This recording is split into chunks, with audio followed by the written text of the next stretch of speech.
Hello, everyone. We're going to shift gears now. We're going to talk about healthcare coding systems. Most specifically, we're going to go into LOINC and the National Drug Classification System.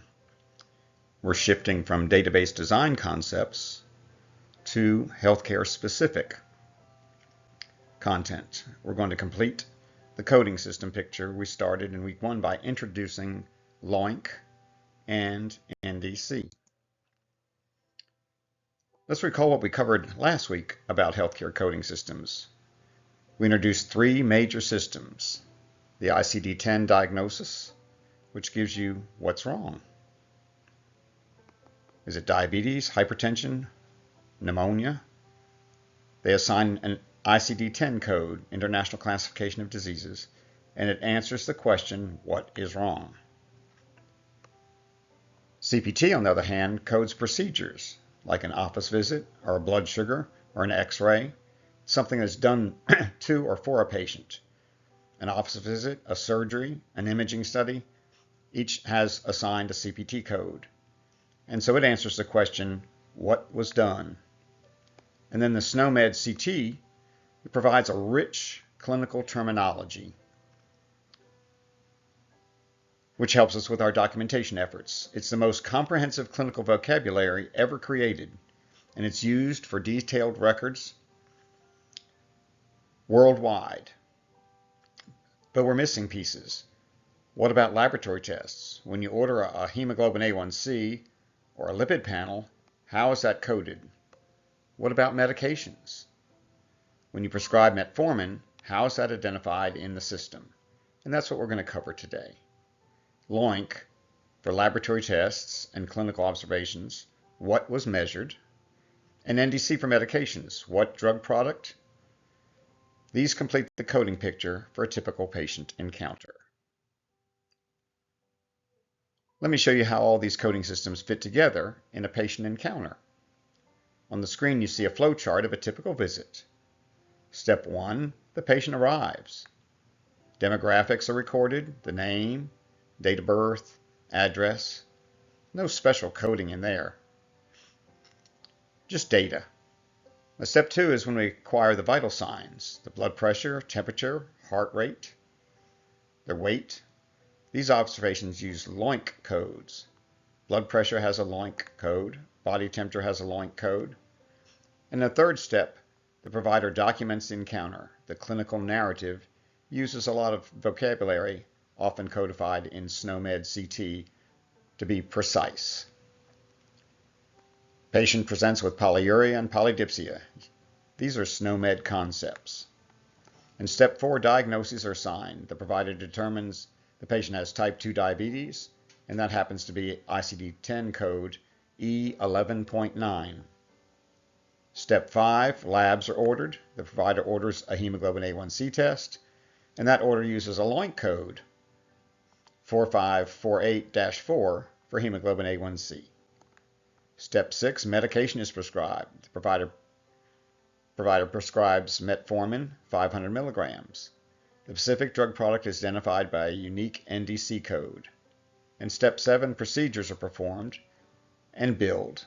An office visit, level 3, and there are normally 5 levels, is coded with CPT 99213. Step 8, a claim is generated using the ICD-10 codes and the CPT procedures in an effort to get reimbursed for the services. Every step uses standardized coding. This week we're focusing on the highlighted systems, LOINC and NDC. Let's start with LOINC, which stands for Logical Observation Identifiers, Names, and Codes. It's a universal standard for identifying medical laboratory observations and clinical measurements. When you order a blood test, when you record a vital sign, when you document a clinical observation, LOINC provides the standardized code. LOINC was created in 1994 by the Regenstrief Institute, a healthcare research organization affiliated with the Indiana University. It's still maintained by Regenstrief, with support from the National Library of Medicine. The current version is 2.81, released in August of 2025. The system is updated regularly, usually twice a year, to add new concepts and refine existing ones. Critically, LOINC is free to use. You can download the entire database at no cost. This has helped to drive widespread adoption. Unlike some proprietary coding system, there is no licensing fee to use LOINC in your applications. LOINC is used in over 190 countries and available in more than 20 languages. It is truly a global standard. Why do we need LOINC? Well, let me illustrate the problem it solves. Imagine 3 different laboratories running the same test, a fasting blood glucose. Simple, common test. Lab A calls it glucose, fasting. Lab B calls it FBS. Lab C calls it fasting blood sugar. The same test, 3 different names. Now imagine you're building a health information exchange and you need to aggregate glucose levels results from all 3 labs. How do you know these are the same test, the same thing? You can't just match on text because the names are different. You need complex mapping logic for every possible variation, and there are hundreds of potential variations across thousands of labs. LOINC solves this. All 3 labs can map their local test names to LOINC code 1558-6, which specifically means glucose, mass per volume, in serum or plasma, fasting. When data is exchanged, the LOINC code travels with it. Receiving systems don't need to interpret free text names. They see the 1558-6 and know exactly what it is. This enables interoperability. Systems can exchange and understand each other's data. It enables aggregation. You can combine data from multiple sources. It enables comparison, trending a patient's glucose over time across different providers. And LOINC covers more than just lab tests. Let me break down its scope. There are 2 major divisions. The laboratory LOINC covers everything you would find in a clinical laboratory. Chemistry tests such as glucose, electrolytes, liver enzymes, kidney function tests. There's also the hematology lab where you do blood counts, CBCs, differentials, coagulation studies. And the other part of the lab is the microbiology, where you do cultures and sensitivities, identify germs and organisms. There's also the toxicology lab, which screens for the therapeutic monitoring of drug levels. There's serology, where we do antibody tests and do infectious disease markers. And finally, there's the urinalysis, where we look at the urine. There's also a blood bank and genetics labs and several others. But clinical LOINC covers observation made directly on the patient, the clinical LOINC, as opposed to the laboratory LOINC. These are your vital signs like blood pressure, heart rate, temperature, oxygen saturation. It also includes measurements like height and weight, the BMI, head circumference, things you can measure. Also, physical examination findings are in this part of the LOINC. There's also the potential for imaging results, radiology reports, EKGs and cardiac measurements, and even survey instruments and assessments. So LOINC also includes certain document types, discharge summaries, progress notes, consultation reports. Each document type has a LOINC code. And then there are the survey instruments like the PHQ-9, a depression screening device. And there's the Glasgow Coma Scale. And there's a fall risk assessment. Any of these that have been standardized get assigned a LOINC ID, and this database now contains over 71,000 observation codes. It's extremely comprehensive. Let's look at the 6-part LOINC name. Here's the key to understanding LOINC. Every term has a formal 6-part name. This structure is what makes LOINC precise. All right, the 6 parts. First part, first component. What is being measured or observed? This is the what. Glucose, hemoglobin, sodium, potassium. So that's the component. 2 is the property. What characteristic? is being measured. A mass concentration, a molar concentration, a count, a ratio. This is the, quote, type of measurement, end quote. Thirdly, time. This is a point-in-time measurement or something measured over a period of time. Most lab tests are point in time. You draw blood at one moment. Some things, like urine collections, happen over a longer period, like 24 hours. Fourthly, the system. What specimen or body part is being tested? Serum, plasma, urine, whole blood, cerebral spinal fluid. This is the where, or from what. Fifth, the scale. Is the result quantitative, a number, ordinal, like a ranked category, nominal, named categories, or narrative, free text? And sixth, the method. How was the measurement made? This is optional, only included when the method affects clinical interpretation. Most of the time it doesn't matter whether glucose was measured by hexokinase or glucose oxidase method, but sometimes it does. Well, together, these 6 parts uniquely define an observation. Change any part, and you have a different LOINC code. Let's decode a real LOINC code. LOINC code 2345-7. Its fully specified name from SNOMED is glucose, mean concentration, patient serum or plasma. So that string of abbreviations is the formal 6-part name, and let's break it down. Component. Glucose. We're measuring glucose. Property. MCNC mass means mass concentration, such as milligrams per deciliter or grams per liter. The time. A point in time, PT, a single measurement, one point in time. System, plasma, the specimen type. The scale is quantitative, so the result's going to be a number.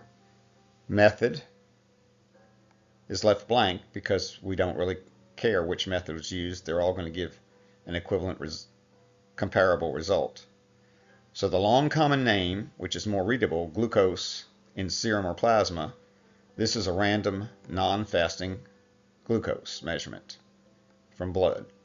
If you wanted fasting glucose, that's a different LOINC code, 1558-6, because the component would include the fasting specification. So now you can see how precise this is. It's not just glucose, but glucose is a mass concentration measured at a point in time in serum or plasma, reported as a quantitative value. Let's look at another example, one that's very relevant for diabetes management. LOINC code 4548-4, fully specified name hemoglobin A1C. And breaking it down, when you look at the different 6 components, the part and value meaning, the component is hemoglobin A1C determination.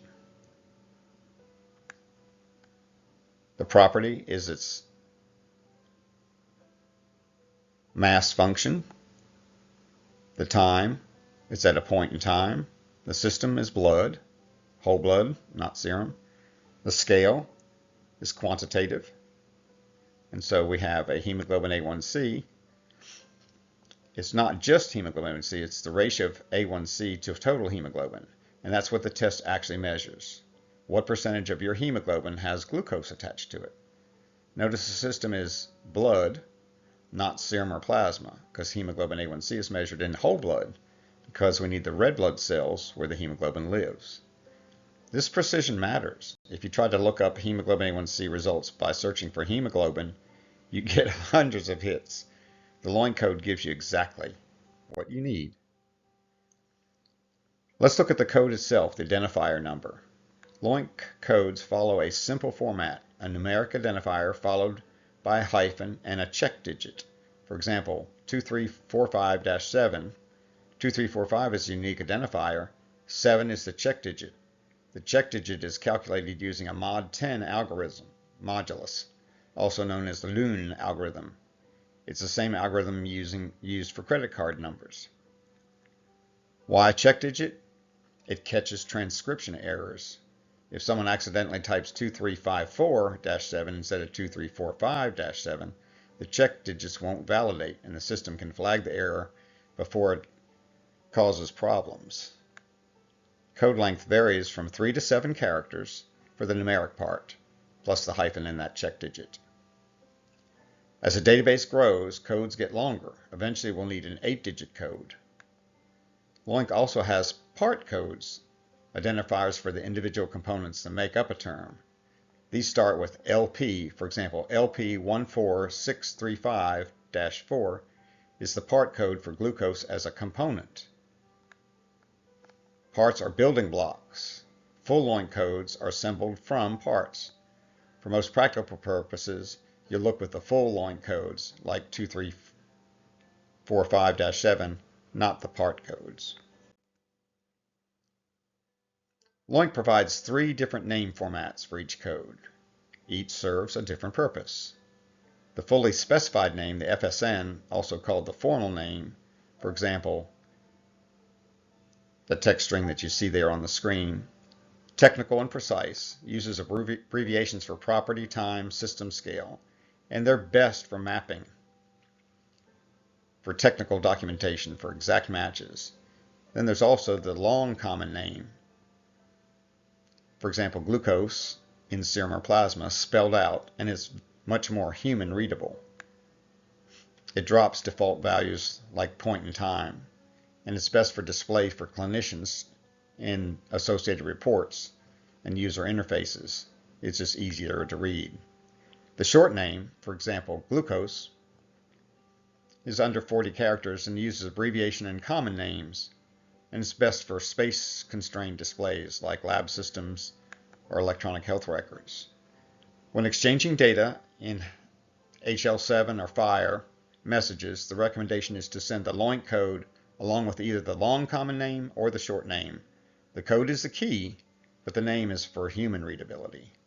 Not all LOINC terms have short names. There's still about 8,000 that don't, but all have to have a full specified name, an FSN and LCN text version. Let's look at how LOINC functions in electronic health records. Let's see how the LOINC actually flows through a healthcare system. Let's walk through a lab order, the workflow. First, the provider orders a test. In the electronic health record, the provider selects basic metabolic panel. Behind the scenes, the panel has a LOINC code, 51990-0 for the panel itself, and the order message includes this code.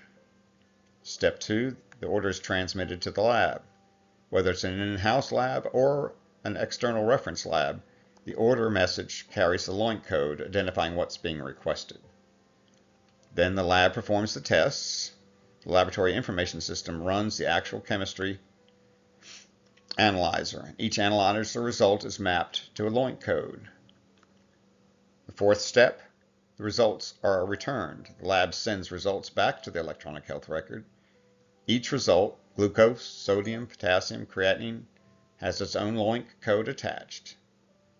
5th step, the EHR stores and displays the results. The EHR files each result under its LOINC code, and this enables trending, showing me all the glucose results over time. It enables clinical decision support, alert if the potassium is critically high. And finally, step 6, data is available for analytics, quality measures, population health, research queries, all can use LOINC codes to find specific observations across the patient population. LOINC is the thread that ties this all together. Without it, you'd have hundreds of local codes that don't match across systems. Utter chaos. LOINC panels. I mentioned panels. Let me explain that concept. A LOINC panel is a collection of related observations that are ordered and reported together. The classic example is the metabolic panel, basic metabolic profile, a common chemistry panel ordered in routine care. The BMP panel itself has a LOINC code 51990.0, but it contains multiple individual tests, each with its own LOINC code. For example, the glucose 2345-7 and the others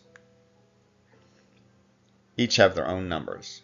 When you order a BMP, you're ordering one thing, but you get results. You get 8 individual values. The panel code groups them together logically, and this is useful for ordering and for organizing displays and for quality measures that might require a complete panel. LOINC defines which individual codes belong to which panels, and the relationships are maintained in the LOINC database. Something exciting has happened recently in the terminology world. LOINC and SNOMED CT are collaborating, they're merging. Historically, these were separate standards, maintained by separate organizations.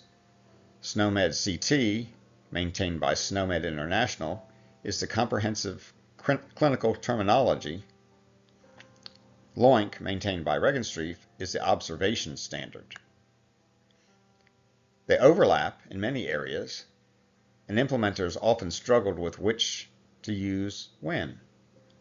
In 2022, Regenstrief and SNOMED International signed a collaboration agreement, and the result is the LOINC ontology, an integration of LOINC content into SNOMED CT's ontological framework. Version 2 of the LOINC ontology was released in September of 2025, very recently, and it includes over 41,000 concepts covering 70% of the top 20,000 most used LOINC codes. And what does this mean practically? Organizations that use SNOMED CT can now access LOINC content through the same framework. The ontology creates SNOMED CT concept identifiers for LOINC terms, enabling unified implementation. This is the direction healthcare informatics is moving. Greater integration between standards, reducing the burden on implementers. The collaboration also signals that RELMA, the traditional LOINC mapping tool, is being retired.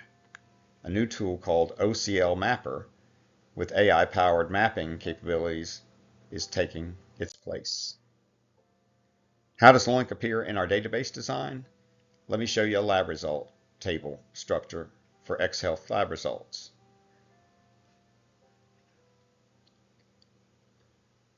And here you see the result. The PK is type PK. The visit ID is FK, the visits. Then we have the LOINC code, which is a text string. The result units. Each of the variables that would be present in the LOINC are reflected in a field in our database. You might also store the LOINC long common name for display purposes for human readability, or they can look it up from a reference table. The visit ID foreign key, that FK, you got the primary key and the foreign key. Relationship, this creates our one-to-many relationship. One visit can have many lab results. Notice the result value is probably stored as a string or numeric type depending on your design. Quantitative results are numbers. Nominal results might be text like positive or negative. The LOINC code tells you what to expect.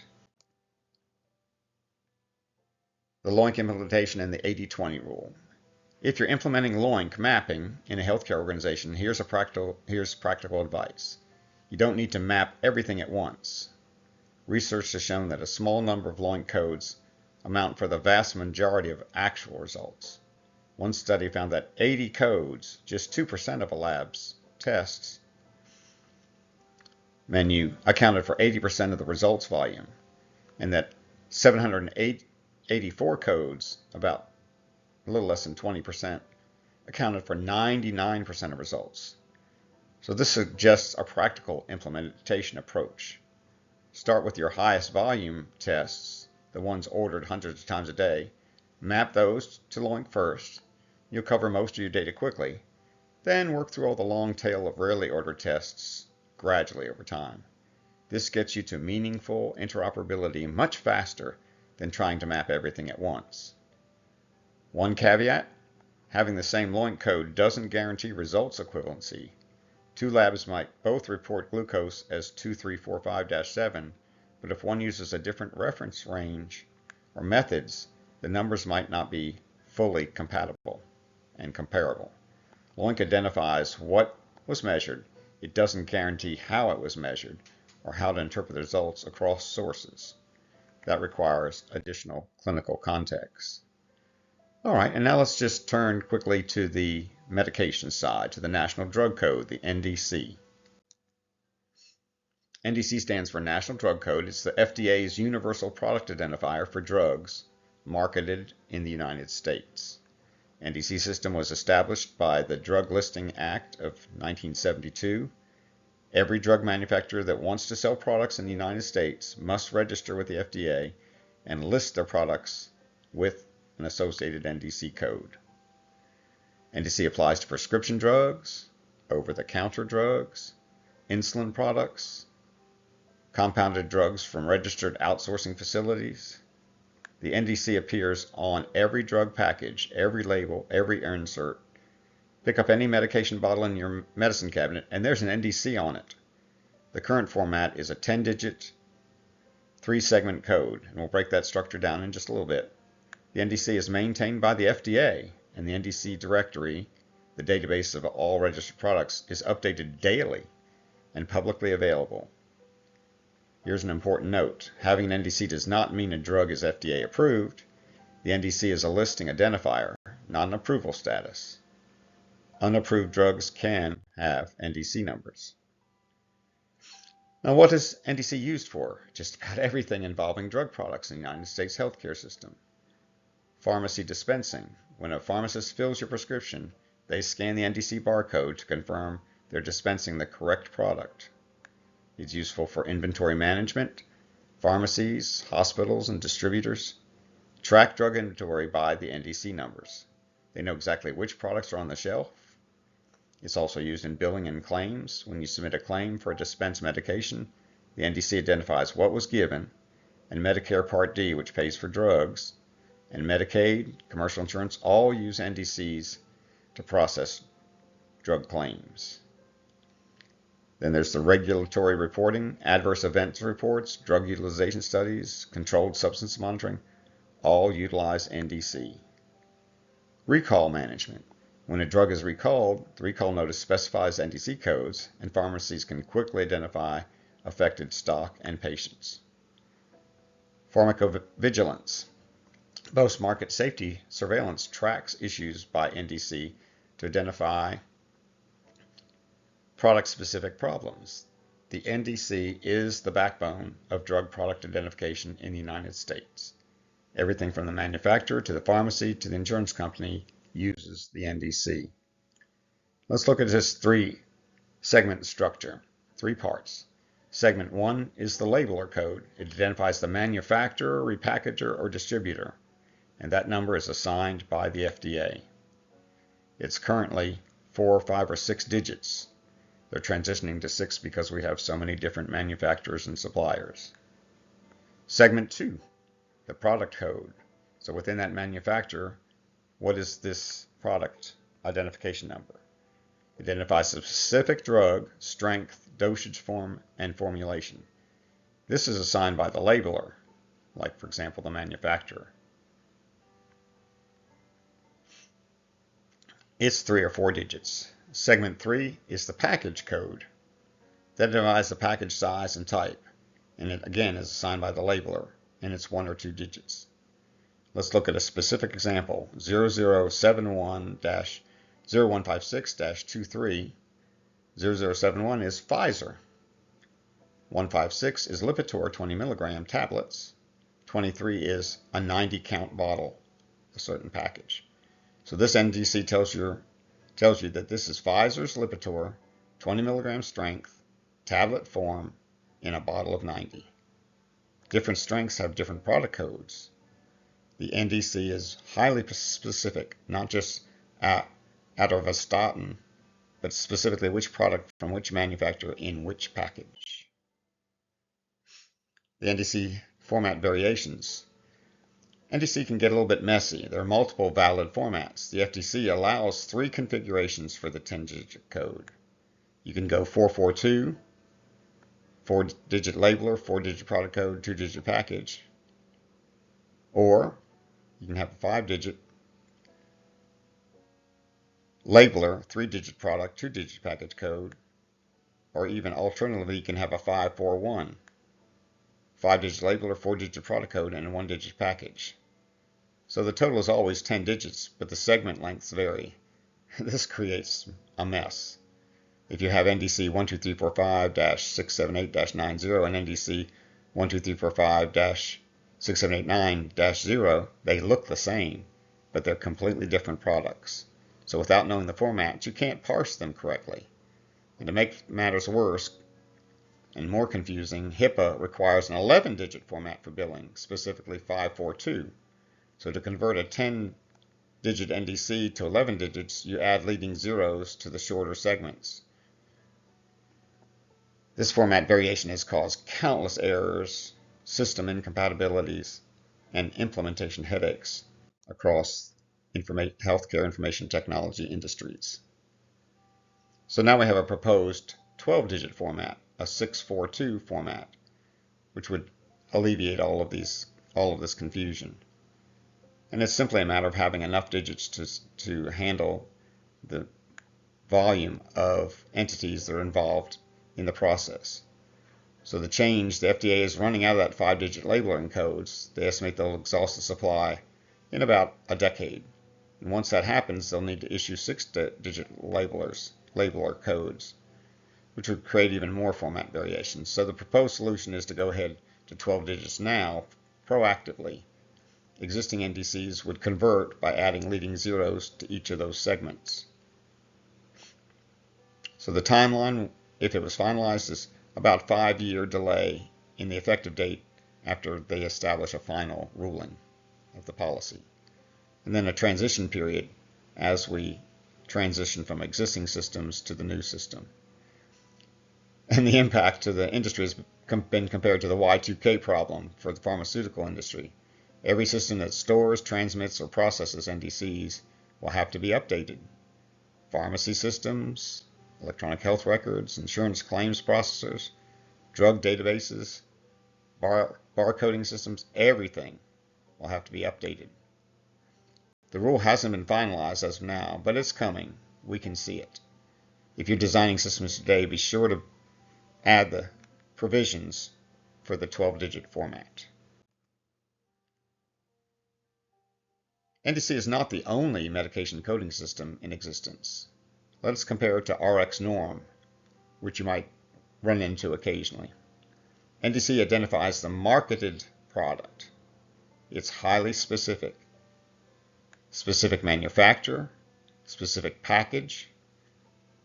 RxNorm identifies the clinical drug. It's abstracted. Its ingredients and strength and dose form.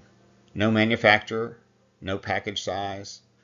For example, we might have avorstatin 20 milligram oral tablet. RxNorm is maintained by the National Library of Medicine. It's the recommended standard for clinical interoperability. The US CDI specifies RxNorm for medication data exchange.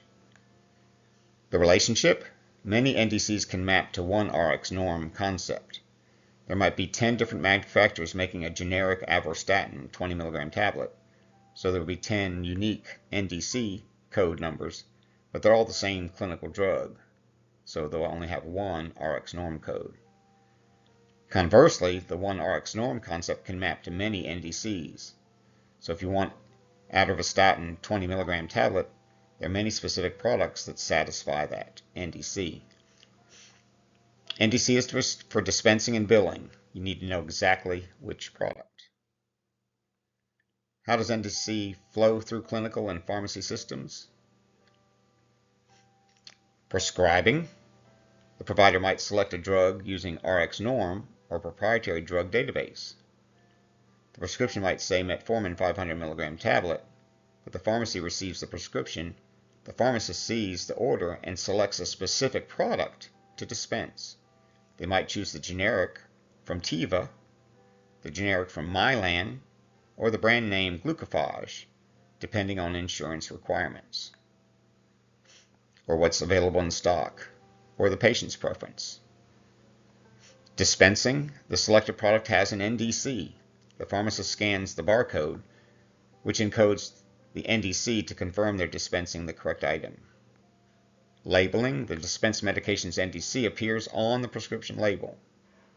In billing, the pharmacy submits a claim to the insurance company. The claim includes the NDC to identify exactly what was dispensed. Reimbursement is tied to the NDC. And inventory, as products are dispensed, the inventories are decremented by the NDC code. Reorders are placed by NDC when appropriate. So while the provider might think in clinical terms, metformin, the pharmacy and supply chain think NDC terms. This specific product from this specific manufacturer. How does NDC appear in our X-Health database? Well, here's a medications table structure, really a junction table for prescriptions. And here's an example of the data structure. And so you'll see that we decide to keep both the NDC and the RX norm code because they serve different purposes. The NDC code records exactly what was dispensed, important for billing, inventory reconciliation, and recall tracking. The RX norm code is important for the clinical drug. It's important for drug interaction checking, allergy cross-referencing, and clinical decision support. And the medication name is in a human-readable string, useful for human display without having to look it up somewhere else. So the foreign keys connect to patients and providers who received the prescription, who wrote it. The additional attributes, dosage frequency, route, start date, end date, are the relationship attributes that we discussed earlier. The prescription table is a many-to-many junction between patients and medications with rich relationship data. All right, let's summarize where we are now. Let's see what we've covered about LOINC and NDC. LOINC provides universal codes for laboratory tests and clinical observations. Its 6-part name structure has the component, property, time, system, scale, and method. There are over 71,000 codes covering labs, vitals, documents, and surveys. It's free to use. It's maintained by the Regenstrief Institute in Indiana. It's required for meaning use and US CDI compliance.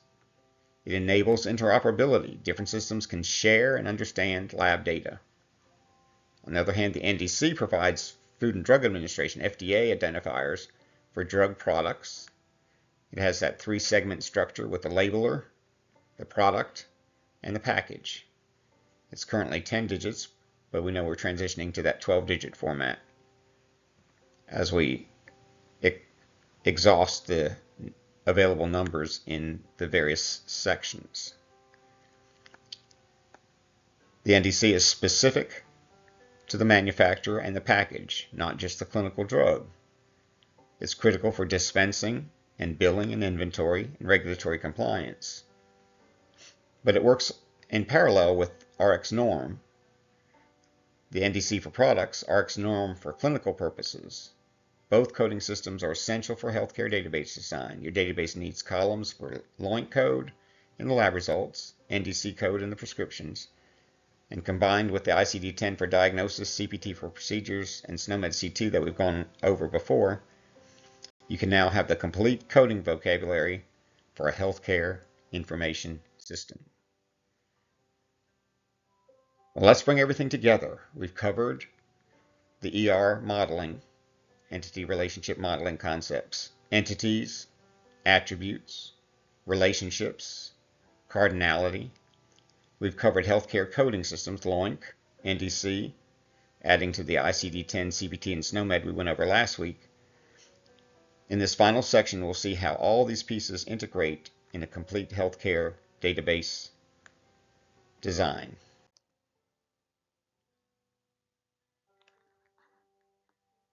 On screen, you can see the complete ER diagram for our X-Health Community Health Center database. Let's walk through it. Starting at the center, we have patients, the core entity. Every healthcare database revolves around patients. Connected to patients, we have visits. One patient can have many visits. Each visit is connected to exactly one patient. This is our primary one-to-many relationship. Each visit is conducted by a provider. One provider can conduct many visits, but each visit has one provider, another one-to-many relationship. And from visits, we can branch out to clinical data. Diagnoses. Each visit can result in multiple diagnoses, and each diagnosis record includes an ICD-10 code and SNOMED code linking to our standard terminologies. Procedures. Each visit can include multiple procedures. Each procedure record includes the CPT code identifying what that procedure was. Lab orders. Each visit can generate multiple lab orders. Lab orders connect to lab results. One order can produce multiple results. Each result includes its LOINC code. Prescriptions. Connected to patients, providers, and linking to medications, this is our many-to-many implementation. Each prescription record includes an NDC code and the RX norm code. And finally, insurance. Insurance connects to patients through patient insurance table, the junction. Patients can have multiple insurance plans. So this is a realistic healthcare data model, not exhaustive, but a production system would have many more entities. But this is complete enough to represent core clinical workflows. Let me zoom in on where the coding system appears in our model. Look at the columns in each entity. The diagnosis table. It has that ICD-10 code. It stores codes like that E11.9 we talked about before for diabetes type 2. It includes SNOMED code, the concept IDs for the same diagnosis. We've got our procedures table, the CPT code like 99213, which is a normal office visit, level 3 office visit, typical office visit. Then you've got the lab results table. We use the LOINC codes to store things like the 4548-4 for the hemoglobin A1C as its ID. You've got your prescriptions and medications using the NDC codes and the RX norm codes. And these columns are what enable interoperability. When xHealth exchanges data with another system, a hospital or a health information exchange or a public health agency, these standard codes travel with the data. The receiving system doesn't need to know what xHealth calls things internally. They see ICD-10, E11.9, know it's type 2 diabetes. They see LOINC 4548-4 and they know it's hemoglobin A1C. The codes are the universal language. This is why we've spent time on coding systems. They're not just nice to have, they're essential infrastructure for the modern healthcare information technology system. So let's make this concrete with a scenario. Let's follow a patient through a visit and see how data flows into our tables. Remember Maria, she visits the community health center for her diabetes follow-up checkup. She does her check-in at registration desk. Her demographic information is already in, so it's just verified. We call her patient ID number 2001. We've got her name, her date of birth. Then step 2, we create a visit. A new record is inserted into the table. This visit ID happens to be 50234 for the patient ID 2001, provider ID 101, Dr. Johnson, and the visit date is January 20th of 2026. The chief complaint field is filled with the text diabetes follow-up.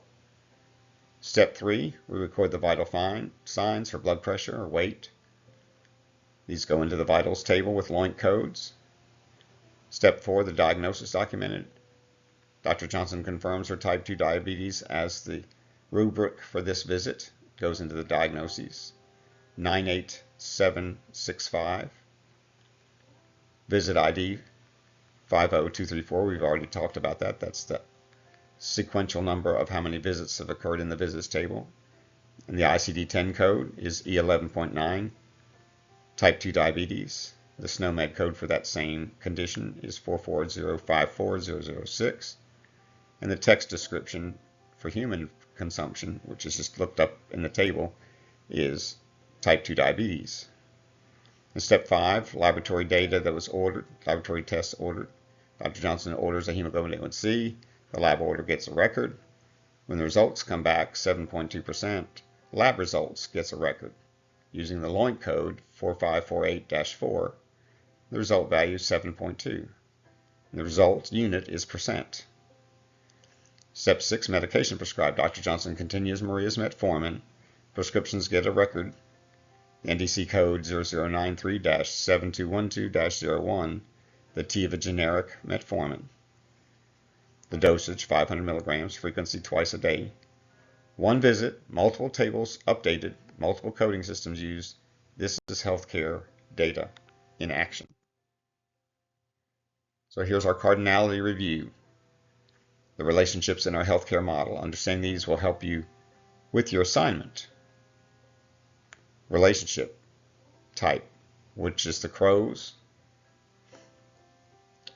foot. The patient visit is a one-to-many.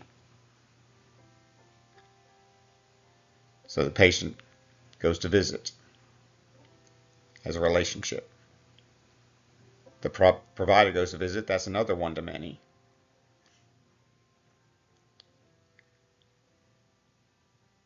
The provider can conduct 0 or many visits on a given day. The visit will have a diagnosis, but it can have multiple diagnoses, again, a one-to-many. And procedures, we can do more than one procedure. We can do lab tests, office visit, urine tests, all the CPT codes that were provided during that visit will be added to the table with the same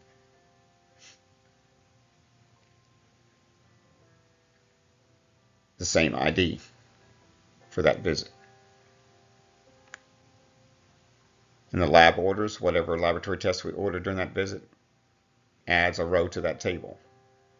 Again, all the relationships that you've structured with your entity relationship diagrams show with the one-to-many how we can have more than one prescription, more than one diagnosis, more than one service procedure delivered at one visit, but the tables are able to maintain all that data coherently and easy to retrieve.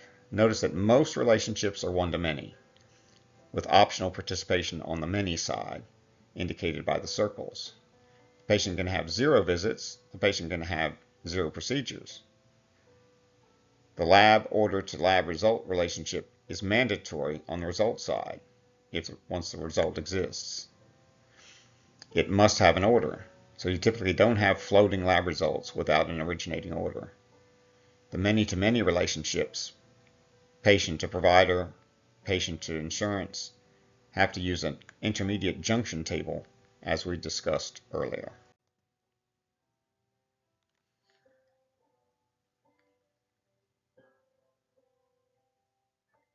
Your entity relationship diagram is a blueprint. The next step, which we'll cover in coming weeks, is translating it to SQL. Here's a preview of how the translation works. Entities become tables. The patient entity becomes create table, patient ID, serial, primary key, first name, and so on. And the attributes become columns. The primary key becomes a constraint. The foreign keys implement relationships. And the cardinality determines constraint details. The not null on patient ID enforces every visit must have a patient. Total participation. If it were optional, we'd allow null, and that would violate our rules. Many-to-many requires a junction table, an intermediate table, to be sure that we can create a relationship that we know how to identify which row in which table belongs to this patient. Let me share some best practices specific to healthcare database design. We want to use surrogate keys to protect protected health information. We don't want to use a social security number or a hospital's medical record number or name combinations as primary keys. We want to use system-generated IDs. The ID 2001 reveals nothing about Maria Garcia, and that's the way we want it.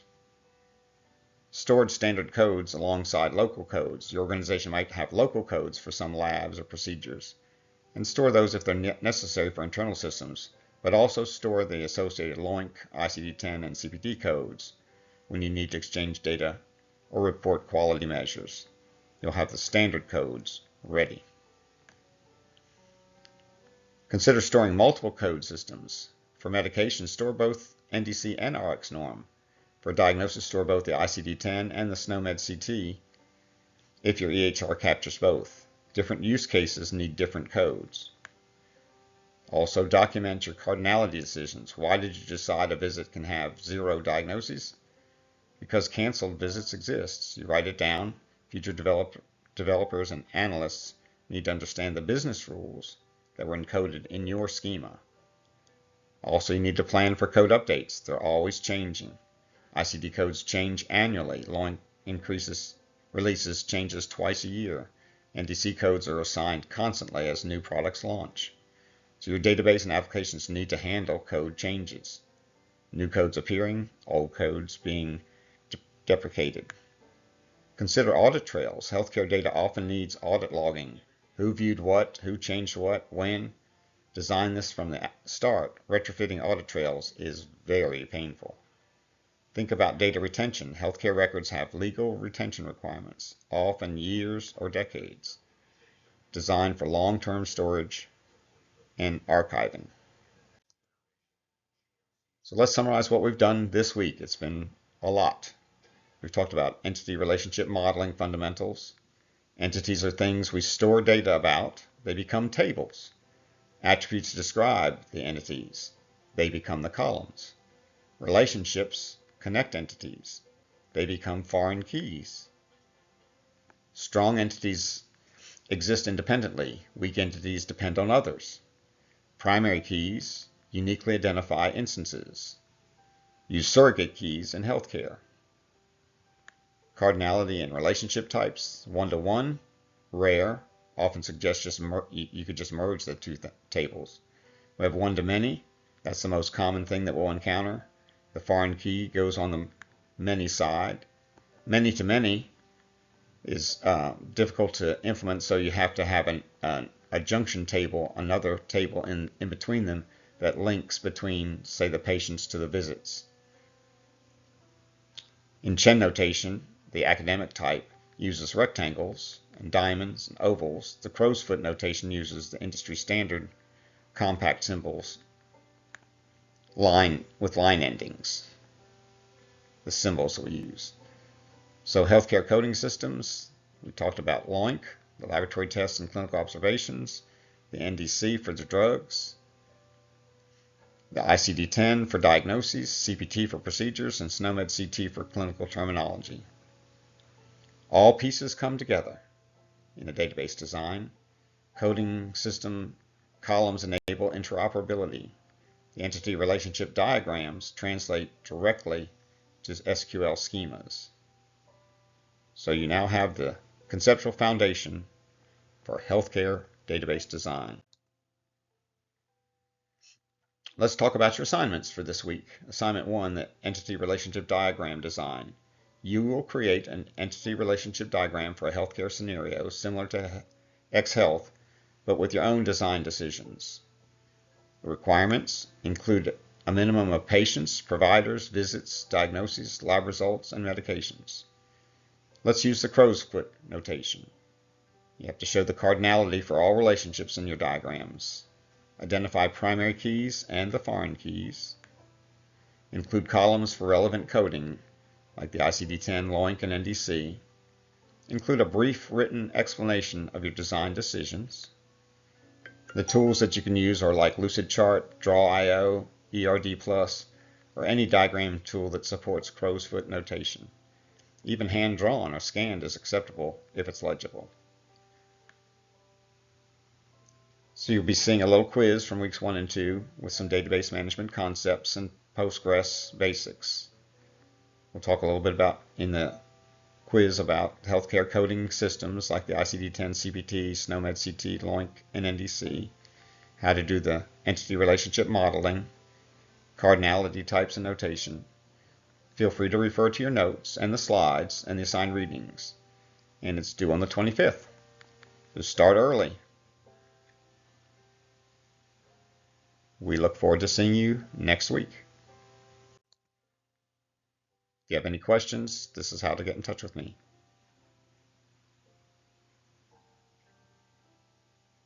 Bye for now.